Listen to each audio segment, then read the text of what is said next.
Bom, pessoal, muito bom. Já tem algumas perguntas aqui, porque eu já vou distribuir. E muito boa a palestra, Daniel, muito legal. E eu até anotei algumas coisas aqui que eu tive a oportunidade de vivenciar, né? E eu acho que uma das coisas que a gente precisa prestar atenção, né? E às vezes a gente é o conselho, né? Nós estamos fazendo parte do conselho, nós não somos somente o executivo, muitas vezes nós somos o conselho, né? E as famílias têm que ser treinadas, né, para fazerem parte de conselho. Não é somente o executivo que também tem que assumir essa posição, como a família tem que ser treinada para poder discutir aquilo com o mesmo nível, né? Está treinada para discutir lucro, está treinada para discutir os assuntos de gestão, os assuntos jurídicos, os assuntos estratégicos, e o executivo tem o compromisso de apresentar isso de uma forma, vamos dizer, simples. Não pode ser um relatório de 1000 páginas, porque os familiares não têm tempo para fazer isso, então tem que ser uma forma simples, de poucas horas, algumas vezes aí para você poder fazer essa apresentação e eles rapidamente olharem isso, né? Então eu comecei lá no comecinho da palestra, mostrei um modelinho, não dá mais de uma página, gente. Você tem um relatório ali que mostra um relatório das pessoas. Para poder discutir. Se complica demais, Alberto, a pessoa não fica, não tem interesse, então, não é aquela questão, você falar, meu irmão não vai na fazenda faz 10 anos, ele não entende o que eu falo, não tá nem aí, tem um baita patrimônio. É o contrário, o desafio é seu, de trazê-lo para perto e de ensinar exatamente quem não manja, quem não tem a paixão que você tem pelo negócio, para aquilo acontecer, até porque ele vai ser o seu sócio. E se ele não sentir essa confiança em você, ele não vai continuar seu sócio quando houver essa transição.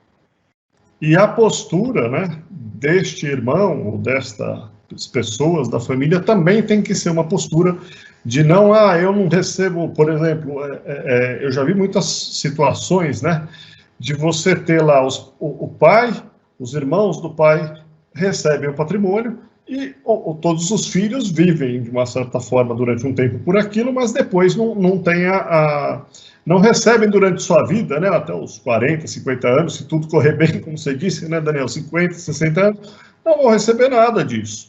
Mas aquilo é um patrimônio que está sendo construído. E quando você pensa em estratégia de negócio, você não pensa, você pensa em duas etapas. Uma estratégia é fazer dar lucro todo ano.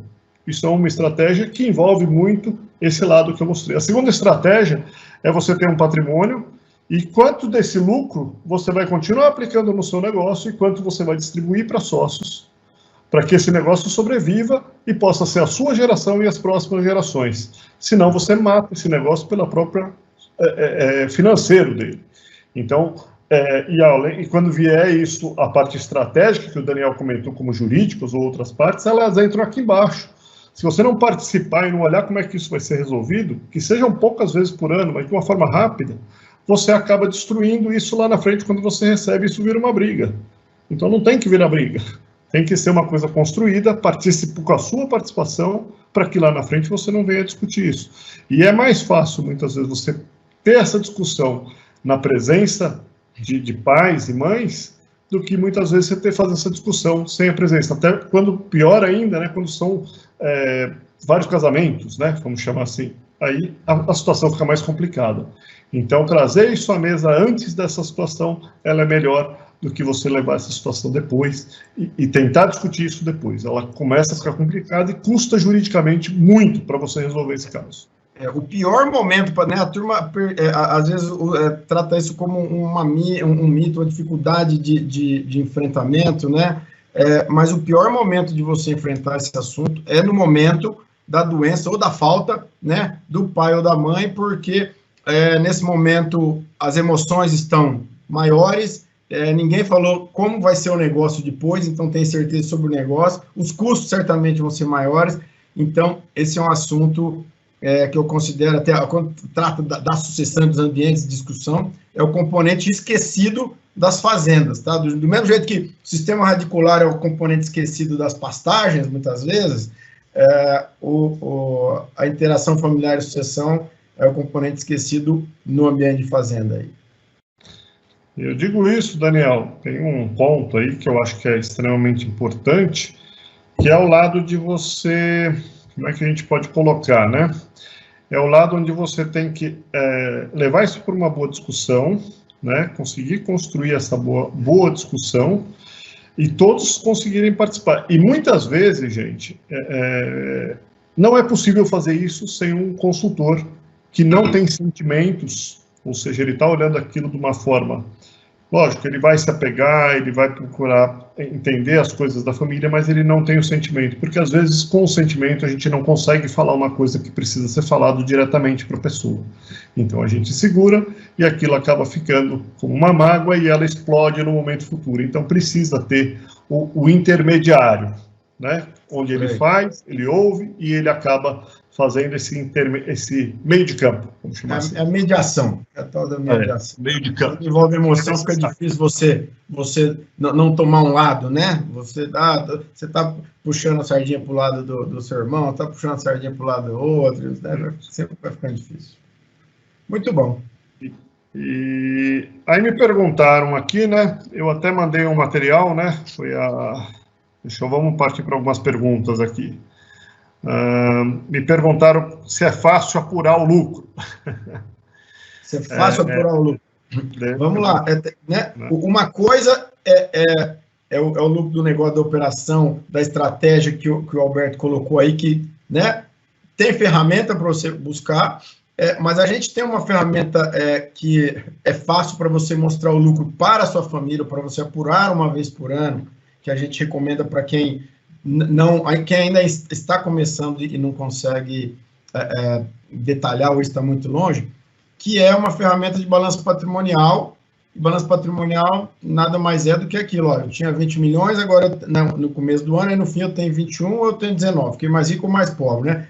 Então a gente adapta, na verdade aqui na empresa a gente adaptou o balanço patrimonial original, né, que é exigido apenas em pessoas jurídicas, né? A maior parte dos pecuaristas hoje atuam em pessoa física, né? Faturam como pessoa física, então cria uma dificuldade. Mas então você, sabendo quanto no fim do ano, né, do lado do ativo e depois ter o passivo, você tem que manjar minimamente, né, de balanço patrimonial, mas eu acho que você pode até lá no nosso site, tem conteúdo aí que você pode baixar, isso tem um e-book de finanças lá que pode te ajudar nisso aí já para começar. Mas você, sabendo com quanto de caixa se vira o ano, qual é o seu estoque de animais, seu estoque de produtos, né? Então seu ativo todo, quanto vale suas terras, você tem que pegar um indicador onde você não pode ficar, né, modificando na sua vontade, né? Tem empresas que validam aí, então terra na região tal, vale tanto e vai evoluindo ao longo dos anos. E depois o passivo é quanto você deve, se eu devo para banco, quanto eu devo de imposto, devo para funcionário, comprei uma fazenda e devo 1 milhão para pagar em vários anos tal. Então, o seu patrimônio líquido, você vai ver o ativo contra o passivo, e aí você vai ver se nessa conta você está ficando 1 milhão mais rico, 1 milhão mais pobre, e se é mais rico porque terra valorizou ou porque a sua operação é boa. E a gente consegue colocar isso em uma simples folha prática para a família inteira entender. Esse é o jeito fácil, mas não é tão detalhado.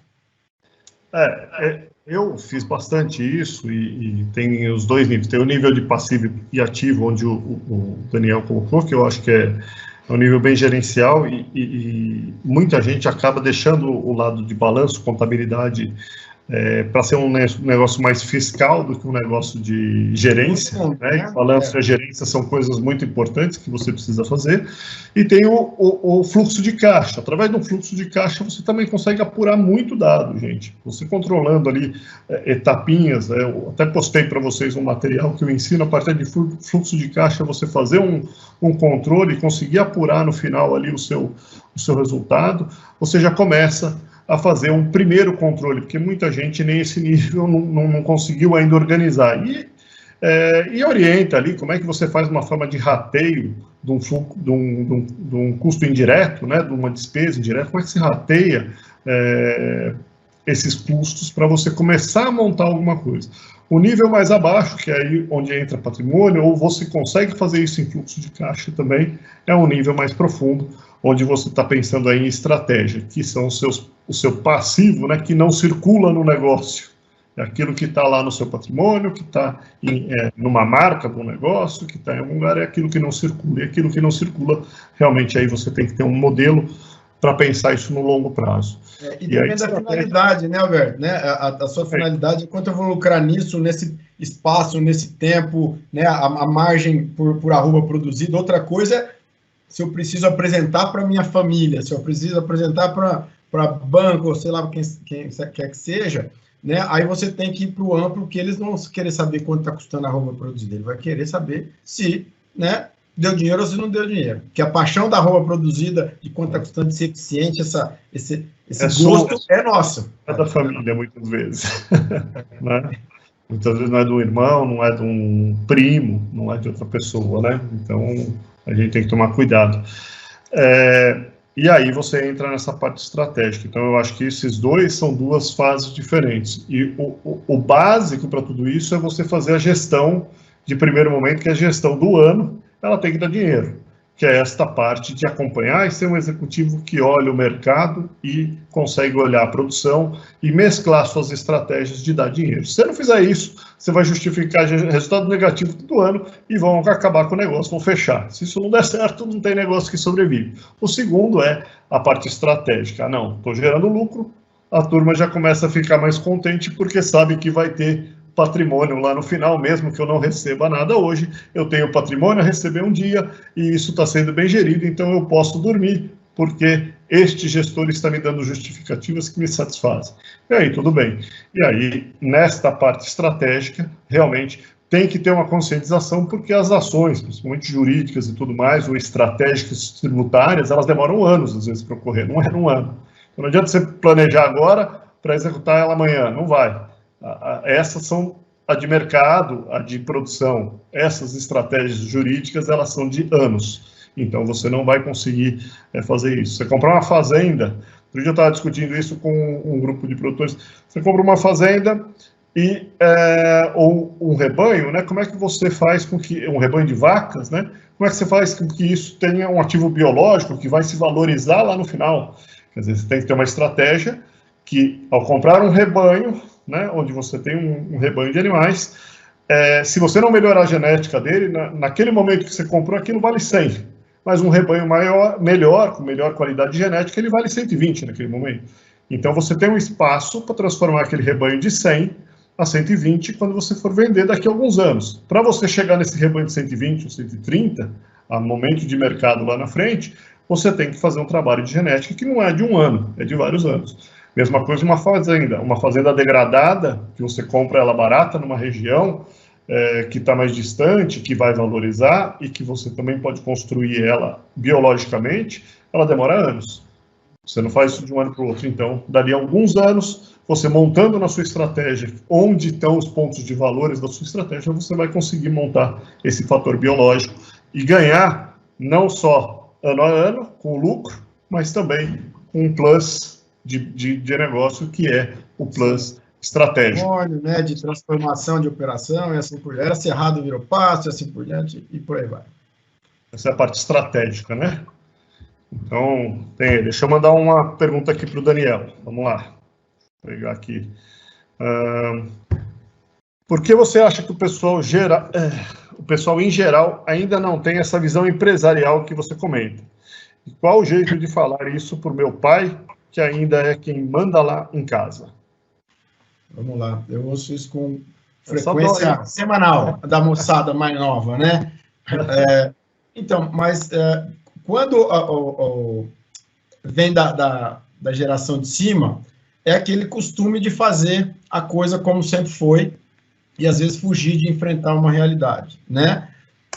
Mas a questão é que falta esse esforço, né? Ou esse seu trabalho de pensar mais racionalmente. Então, é confortável você pegar sua caminhonete para a fazenda, dar instrução para funcionário, pagar funcionário, rodar a fazenda, ver gado crescer, conversar com o vendedor de sal, né? Ver quanto está dando ganho de peso médio, não chover, não sei o quê. Isso é muito confortável, tá? Então, o mais difícil nisso é realmente mudar a mentalidade, seja do mais velho, seja do mais novo, e o que a gente recomenda é que esses assuntos comecem a ser discutidos no ambiente da família, para que todo mundo comece a se integrar. Se você está sozinho aí com o seu pai e tendo dificuldade com isso, pede ajuda para a mãe, pede ajuda para o irmão, vê que amigo do seu pai que já está nesse caminho e fala, ó, o João lá já faz desse jeito lá. Teu pai não vai dar o braço a torcer provavelmente para você, mas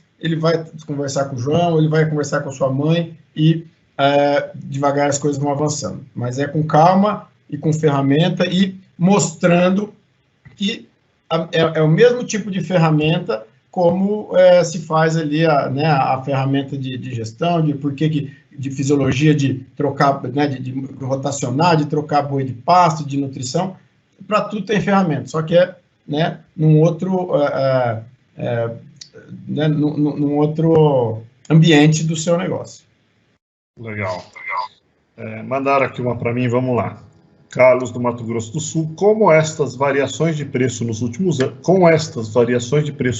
anos, o que o produtor deve fazer para continuar crescendo? Boa pergunta, Carlos. Realmente, assim, a minha experiência, tá? E nos últimos anos a gente tem tido um desafio maior, né? A gente pegou uma época de bonança, né? E depois agora nós estamos pegando uma época de crise, então é mais desafiador. Mas alguns fatores prevalecem e continuam prevalecendo no mercado, né? Os ciclos pecuários eles continuam acontecendo e isso tem influência sobre o preço. Oferta e demanda é uma regra, tem força sobre os preços. Mas o que eu comentei com vocês, que é aquela questão de 90 dias, ela também traz oscilações muito fortes. E se você não está preparado, então você acaba enfrentando isso de uma forma sofrida. Então, o que eu costumo fazer nas empresas a gente planeja um ano, monta uma estratégia do ano, e aí, quando a gente olha ano, gente, a gente está olhando um período maior, é importante que a gente olhe não só as forças de ciclo, como algumas forças econômicas. A gente olha um pano de fundo por trás disso para poder montar. Porque existem anos onde a tendência de alta é muito forte, como o ano passado, os 2 ou 3 últimos anos, por questão de ciclo e por questão de algumas forças econômicas, a tendência de alta, ela vinha presente. Ela começa sempre devagar, pequenas altas, de um ano sobre o outro, e depois ela tem uma arrancada. Então, eu mostrei para vocês nas variações do boi, que ela teve já 2 ou 3 arrancadas nos últimos 16 anos aí, significativas. Então, isso ocorre, você tem que estar conectado para entender quando está se aproximando disso, existem modelos para isso. Então, não é olhar um negócio e falar, vem dos céus. Não, o ano passado a gente já vinha cantando, gente, compra bezerro, porque vai explodir. Eu não sei quando, mas vai explodir. Então, vinha já com esse fato e a estratégia tinha que ser tomada. Então, isso você consegue desenhar, de uma certa forma, com um tempo de antecedência. E aí você não desenha só isso, né? Existem anos onde, após esses tipos de pico, você começa a entrar em anos que você tem mais estabilidade, né? E depois você entra no ano de queda, ou 1 ou 2 anos de queda. Então, você tem que entender que momento você está para você poder tomar uma estratégia. No ano de arrancada, é um ano de ataque, onde eu vou aceitar mais risco, e aí depende do perfil de cada empresa, eu aceito mais risco, mas eu estou atacando, ok? Num ano onde há mais estabilidade, eu sou mais conservador. Por quê? Porque há mais estabilidade, como este ano, apesar do Covid, se você olhar, a gente nas ferramentas veio acusando isso para os nossos clientes, nós tivemos R$200. Desde maio, mas desde maio não, desde fevereiro nós estamos com R$200 de preço, quase não mudou. Por sorte, né? Por sorte o agro, né, nessa Covid todo, foi um dos setores menos afetados, né? Mas não quer dizer que outros ambientes, outros momentos, né, fatores não controláveis vão acontecer no seu negócio e aí saber avaliar e assumir risco, né? E alguns momentos alguns setores do agro sofreram mais, né? Flores, por exemplo, como está ligado a festas e coisas, sofreram mais, né? Então, nós estamos a alimento, ok. Então, entender esse pano o que vinha por trás, né? A gente entender o que influencia aqueles preços, entender cadeia, que é o trabalho que a gente acaba fazendo, entender cadeia, a gente começa a saber atacar no momento e aproveitar a oportunidade. A segunda é R$200, se isso não tem possibilidade de queda, há 40 dias atrás, a bolsa, que a gente, não é todo mundo que mexe, como eu mostrei, mas ela é uma ferramenta, a gente tem que ter conhecimento das ferramentas, e adquirir isso leva tempo, a gente precisa começar a se dedicar, que nem o Daniel falou, precisa começar a mexer com isso, precisa começar a mexer com as ferramentas também. Por quê? Porque a bolsa, há 45 dias atrás, estava pagando no boi, ofereceu de você comprar uma reposição do seu boi a R$164 em São Paulo. Hoje está 200. Quanto representa isso no seu negócio? 45 dias. 45 dias, gente. Com opção, você comprava isso por R$1. R$2. O desafio é você sair dessa zona de conforto e aprender coisas novas, né? Roberto, eu inventei uma brincadeira que no fim chama-se 144 minutos, que eu falo assim, ó, dedique 10% do seu dia, que são 144 minutos, se você fizer a conta, com coisas que te dão desconforto, que você sempre teve dificuldade de fazer, com ler uma coisa, ou fazer um curso disso, ou ir atrás, e se aprofundar mesmo, porque é assim que você vai evoluir, com coisa que te incomoda. Você ficar só no bem bom, só fazendo o que eu gosto, e arrumando desculpa que eu preciso disso, eu estou sem tempo, porque preciso lidar com um funcionário, não sei o quê, né? Você nunca vai evoluir ou vai evoluir numa velocidade muito menor. E os 144 minutos te desafia a separar esse tempo todo dia para uma coisa que você não manja. E pode ser nutrição também, né? Às vezes, né, nós temos os advogados que tocam fazenda, que manjam do ambiente jurídico, só que aí ele não manja da nutrição, ele não manja de manejo, então aí ele tem que correr atrás disso aí também. E até nós temos um post disso aí lá no nosso site, dá para baixar e entender um pouco mais em detalhes como é que a gente recomenda fazer isso, mas é enfrentar. É enfrentar, eu falo, se você é o gestor, depende da qual é a sua responsabilidade, como você colocou, né? Se a sua responsabilidade é subir, assumir uma gestão, você vai ter que olhar coisas com um âmbito melhor, e aí você, num simples fluxo de caixa, num simples demonstrativo, você já percebe quais são os itens que merecem a sua atenção e quais itens você deve delegar. Você basta olhar ali, em 5 segundos, você vai ver que se você errar naquele ponto, como eu mostrei hoje, pequenos erros em alguns pontos, eu citei 4. Milho, soja, boi e reposição, no caso do confinamento.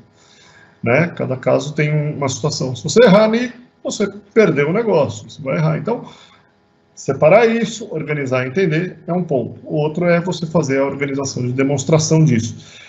Então, gestão, gente, envolve desde esse lado, e eu acho que aí a gente percebe, ainda está muito falho o agro por causa de custos, que é o básico.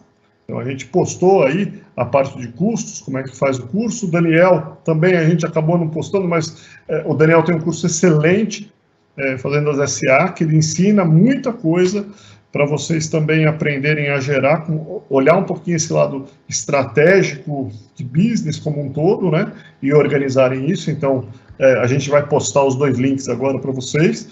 E aí, coloca aí, gente, né? Coloca aí, na verdade, todo o modelo que a gente faz para transformar, né, a fazenda ou o projeto comum numa empresa agro mesmo. Tem que olhar, né, mais coisas e, enfim, não é fácil. Não é fácil. Mas qualquer a gente tem que começar. Se não começar, vai sempre deixando para depois, e aí não chega nunca, né? Então, e é um engraçado, minha experiência nisso, cada vez que eu entrei num novo negócio, eu acabei aprendendo tanta coisa que eu falei, nossa, olha como isso aqui me ajuda, olha como eu não enxergava desse jeito, né? Isso é o mais legal no fim. Isso é o mais legal no final. Você fazendo o que parecia ser impossível, né? Então é muito jóia isso. Hoje a gente tem montado, eu nunca não fui pesquisador, mas fui muito de área de estudar a área de administração e gestão, e hoje eu tenho uma startup com pesquisadores comigo, fazendo essa pesquisa, eu estou levando conhecimento, a gente trocando relação, eu toco um negócio de marketing, que eu nunca fui marqueteiro também, marketing digital, então a gente começa a mexer, e eu aprendi tanta coisa que eu falo, nossa, olha tanta coisa que me ajuda, e que eu conecto de formas diferentes, converso com pessoas com ideias diferentes, e aprendo o tempo inteiro. Então, a vontade de aprender, a vontade de trocar informações e de contribuir, o crescimento é muito grande. Então, eu acho que isso é essencial aí para um empreendedor, eu diria. Sem isso, o empreendedor não vai a lugar nenhum. É isso aí, né? Tem que arrumar o seu porquê, o que você gosta de fazer, o que você quer, e corre atrás, mas não quer dizer que você só vai fazer o que você quer para, né, chegar lá no caminho teu de felicidade, do teu gosto, né? Pessoal, vou fazer mais uma pergunta aqui para o Daniel, e aí a gente vai encerrando, já estamos, daqui a pouquinho todo mundo tem que botar as crianças para dormir, o Daniel tem um pequenininho ali, que daqui a pouco ela está cutucando o pé dele ali. De vez em quando ela entra, a turma invade aqui. Vou fazer mais um aqui. Daniel, queria que você falasse um pouco mais dos benefícios de uma holding. Esse assunto está aparecendo muito ultimamente. É verdade. Maiara de Atibaia. Maiara, eu comentei, né, por cima aí, porque a gente só colocou o método, mas nesse momento da pandemia, mas já em outros momentos, né, o Brasil precisando captar recursos, né, para pagar esse peso todo do Estado e tudo mais, então os governos ficam buscando de onde tirar recursos, né, e a gente acompanha aí que o agro tem pago a conta, né, do PIB nos últimos anos aí com bastante força, e a turma está olhando cada vez mais para essa turma. E quando você vai pagar a holding, o principal ponto da holding, né, não sou advogado aqui, mas vou vender o peixe aqui do que os nossos advogados fazem no escritório, é o ambiente societário e sucessório para o teu negócio ficar mais blindado e também você correr menos risco. Do ambiente societário, a holding vai prevenir ou vai criar uma previsibilidade de quais ações aquela sociedade pode tomar. Sozinho eu posso comprar e vender fazenda, ou sozinho eu posso comprar e vender boi até 1 milhão, ou eu preciso de assinatura de 2 ou 3 aqui, ou enfim, né? Então, aí tem as alçadas que são escritas através do contrato social, ou mesmo dentro de um acordo de acionistas dentro do contrato social, e aí é uma PJ, e uma série de coisas são colocadas ali que são as regras do jogo, que quando envolve um conjunto de pessoas físicas, isso não é feito. E do outro lado, que envolve essa questão de tributação, isso aí eu comentei na palestra do Estado de São Paulo, por exemplo, hoje ainda 4% o ITCMD, que é o Imposto sobre Transmissão por Doação ou por falecimento. Então, se você tem 10 milhões de ativo patrimonial aí, né, faleceu, você é sozinho e tem os filhos, 4% disso, 400 mil em cash para o governo, só para isso passar para a geração de baixo. Se você está numa PJ, aí tem ferramentas 100% lícitas, onde você transfere essas terras para essa PJ, com o preço histórico lá, que não está os 10 milhões, né? Normalmente, se a fazenda é antiga, às vezes está 500 mil, 1 milhão, eu costumo falar que a minha conta de padaria aqui que é 10% do valor em média aí. Não sei que você comprou fazenda recente e tal, né? Em média. Então, quando você passa uma fazenda de 10 milhões por 1 milhão, que é o que está no teu imposto de renda para dentro da PJ, a doação, ou no caso da falta, o 4% vai correr sobre esse 1 milhão, que são as cotas do capital dessa empresa. Então, eu estou falando de 40 mil e não de 400 mil. Isso vale para 10 milhões, para 50, para 100. Tem os estados já que são que já está com 8, e tem lei falando que vai para 20%, eu não acredito nisso no curto prazo, pelo menos. Mas, então, é uma série de questões que o agrônomo aqui vai até certo ponto, mas a gente recomenda que você converse com um tributarista que manje disso. E temos material, tem material nosso também no site aí explicando um pouco mais, se quiser visitar nosso site da Trato, vai dar para entrar um pouco mais nesse detalhe aí. Só uma parte, Alberto, que aí vem a pergunta mas aí como é que eu vou faturar boi, eu vou vender na jurídica? Uma coisa é levar os ativos para a PJ, tá? Outra coisa é faturar, tá? Então, pense em primeiro levar os ativos, depois você começa a ver se faz sentido também faturar na física ou na jurídica, e você pode continuar muito bem faturando na física e faz um comodato, né, uma situação simples para equalizar essa situação de ter a fazenda na PJ e continuar vendendo boi e comprando em pessoa física. Eu não sei se ele vai terminar, mas eu queria fazer uma pergunta para você. Você está no mudo aí. rapidamente. Vamos lá. Fazer uma pergunta? Que eu tenho ouvido com muita frequência dos nossos clientes, né? Qual que é o maior risco que você vê para esse ano, ainda para o segundo semestre, por conta do cenário de Covid aí? E como se proteger para isso? Tá, boa pergunta. Então, depende do ativo. Primeiro, o ativo que a gente está avaliando, né? Quer dizer, no caso do boi, eu acho que tem alguns... fazer pecuária que roda, né? Que vende entre safra, o que confina uma parte, o que suplementa e assim por diante. Nós temos aí a de cria, né, a parte de cria e a parte de criação, né, e a parte de recria e engorda. Né? Recria e engorda estão mais desafiadas, né, porque o custo da reposição subiu muito. Quem está na cria hoje está faturando mais, porque os bezerros subiram. Hoje o bezerro está praticamente aí com 60% em algumas regiões, valendo a mais do que o boi.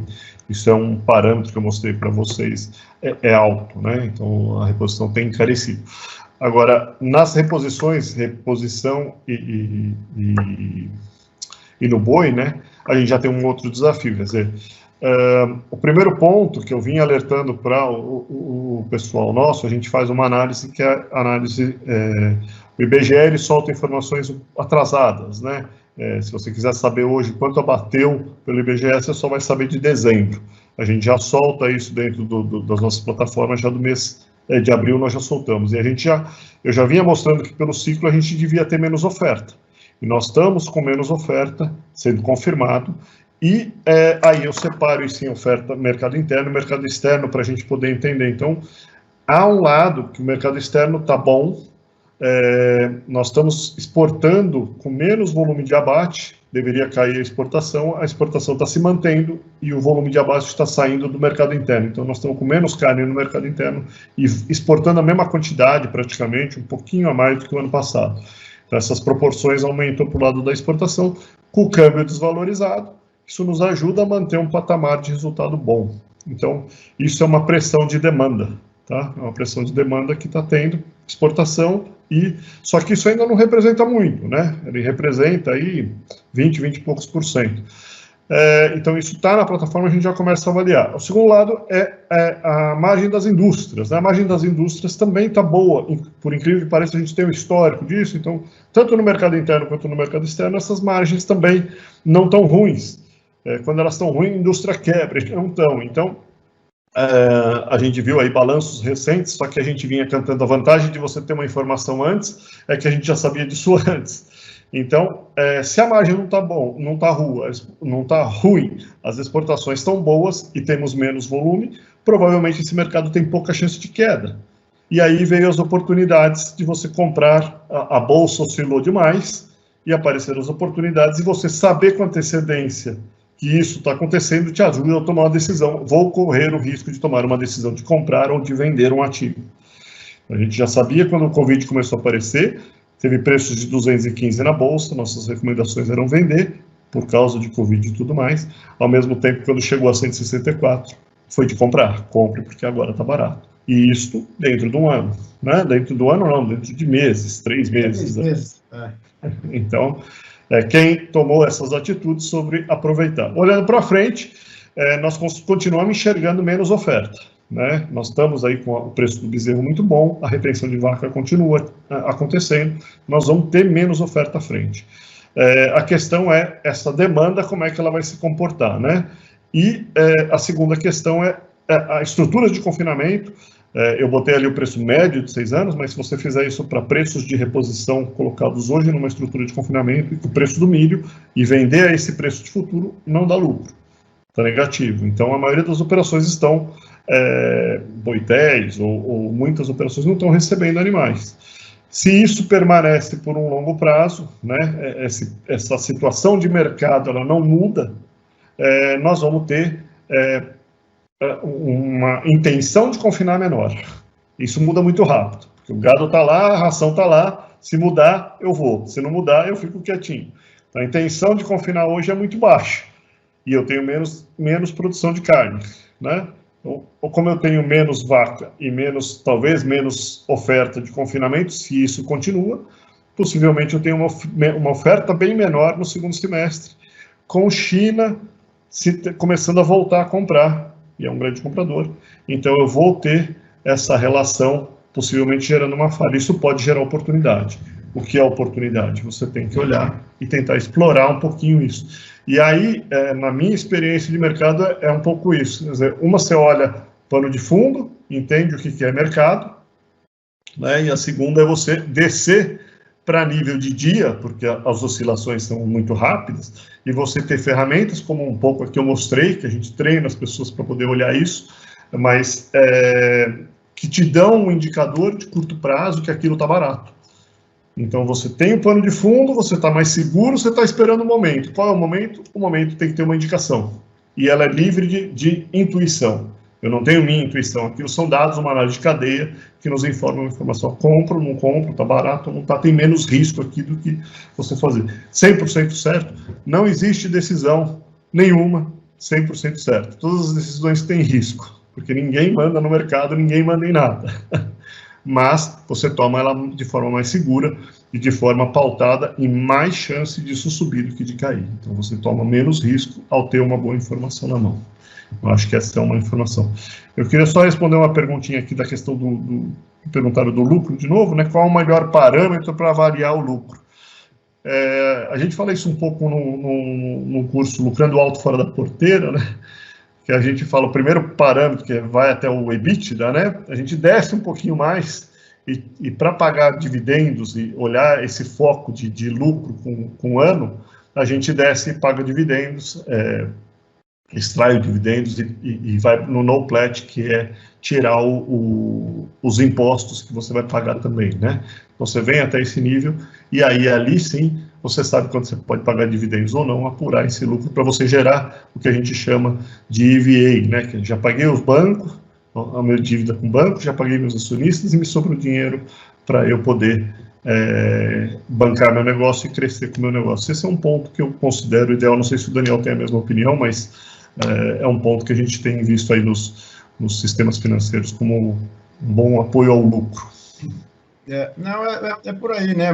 Normalmente eu falo assim, melhor maneira, né? Não sei se tem a melhor maneira, tem para que finalidade, né? Você vai mostrar para a família, ou é para você, é momentâneo, é no ano, né? Então, existem ferramentas aí, mas é nesse conceito aí. Não é simplesmente meu lucro por arroba produzida, não é isso, não é uma resposta simples assim, né?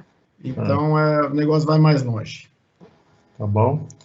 Então, tem mais alguma coisa? Acho que é isso daí, Daniel. Deixa eu ver se tem mais alguma coisa. A tendência da arroba do boi daqui para frente. Aí a turma querendo saber o preço de boi. Manterá o preço, aumenta ou abaixa? É o que eu falei, gente. Eu botei para vocês. Eu acho que o cenário a gente sempre trabalha com cenário no sentido de premissa. Se as premissas se concretizarem, há uma chance do mercado subir mais. A premissa é menos oferta de vaca, vamos ter. Se os confinamentos realmente não colocarem boi porque está inviável, possivelmente nós temos mais uma pressão de alta, precisa também da confirmação da China continuar comprando. Então, a princípio, isso está presente no mercado e isso dá uma chance do mercado subir para o segundo semestre. Ok? Bom, muito bom, né? Agradeço a todos vocês pela presença e eu deixei um material para vocês, para quem quer o básico, ir até esse nível de análise que eu fui. Depois nós temos materiais mais completos também na nossa plataforma, assim como o Daniel também colocou aí os materiais que ele tem e que ajudam bastante vocês. Daniel, quer despedir aí da turma? Não, beleza, só agradecer aí a presença de todos aí e ficar à disposição. Se ficou pergunta para trás, aí pode mandar para a gente. E recomendar que visitem lá nosso site, nosso Instagram, que a gente sempre está colocando conteúdos, né, novos de gestão aí.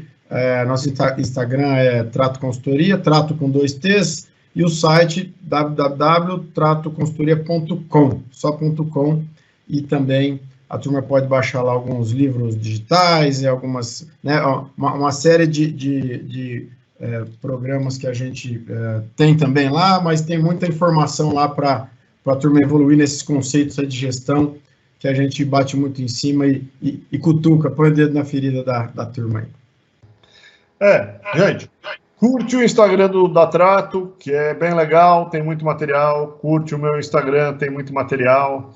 Vão no nosso site, a gente tem bastante material. Quem já se inscreveu e baixou algum material já está entrando. Nós temos um grupo que chama Grupo Gestão Fora da Porteira. Lá a gente faz uma comunicação muito de troca com e-mail com as pessoas, onde a gente acaba entendendo o problema de vocês, manda material mais adequado e acaba ajudando vocês a construir. Tem vários tipos de material, os que vão dando um treinamento básico e os que são mais profundos. Então, participem, depende de vocês. A iniciativa é de vocês, a gente está aqui para fazer vocês crescerem e ajudar vocês a crescerem. Tá bom? Isso aí. Muito obrigado, Daniel, pela sua presença e muito bom aí a aula. Parabéns. Não, foi jóia, foi jóia. Um abraço, pessoal. Até logo. Boa noite para todos. Até mais.